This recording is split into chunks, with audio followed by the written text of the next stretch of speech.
I'm a goalkeeper. I was a goalkeeper. When I was about 14, I became really focused on being a full-time goalkeeper. I kind of gave up field because I thought that my greatest potential was as a goalkeeper. After I stopped playing, I went back and coached for one of my youth coaches, and he said, "You should have really stayed on the field." Thanks for that. At that moment, I knew that guy wasn't a very good coach, because they could have told me that while I was still playing. But that's not the point of this video. Point of this video is why I don't do goalkeeper training anymore. I came up through the ranks in Michigan, and I was ODP goalkeeper trainer. I was Development Academy and ECNL goalkeeper trainer. I helped out with Region 2 ODP at regional camp. The reason why I kind of got out of it was because I didn't want to be typecast. I thought I was a good coach that could develop field players just as well as I could develop goalkeepers. And developing goalkeepers is tough work.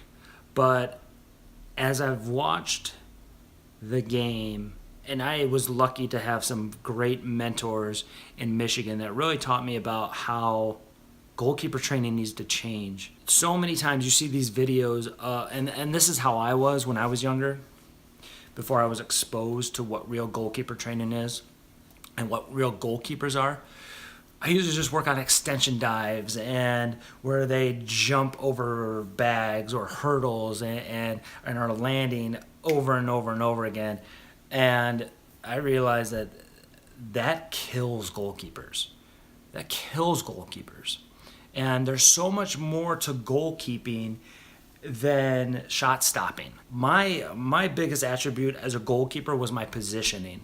And I always believe that if you're positioned well, you shouldn't have to have an extension dive into the upper 90 because your positioning was pretty good, unless it was a great shot.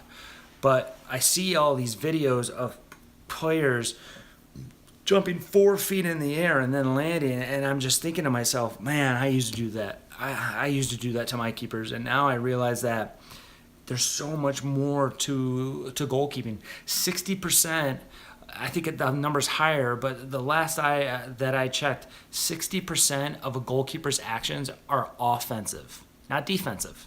Yeah, your last line of defense. I see more goalkeepers give up goals because they lost the ball rather than they just didn't make the save. So when you're training goalkeepers, you guys got to really teach the art of goalkeeping.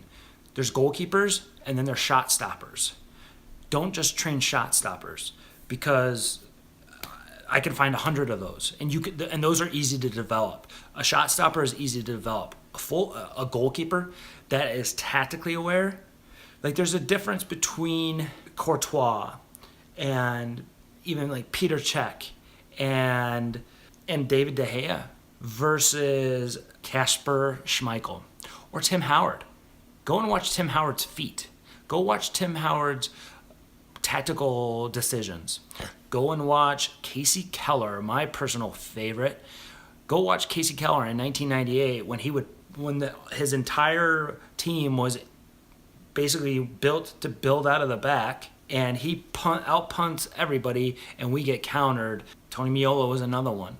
Tony Meola was a great shot stopper, especially in 1994, but he couldn't build out of the back. He couldn't play with his feet. I don't ever remember them ever passing back to Tony Meola. You look at Germany, and you look at in 2014 when they won the World Cup, they had 3 goalkeepers. Manuel Neuer, from reports, trained as a field player throughout that World Cup.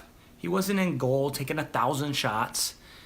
He was the best goalkeeper in the world. He was the Golden Glove winner of that tournament, and he trained as a field player. And that's why he's so good with his feet. You want to watch a tactical goalkeeper? Go watch Manuel Neuer. Goalkeeping is an art.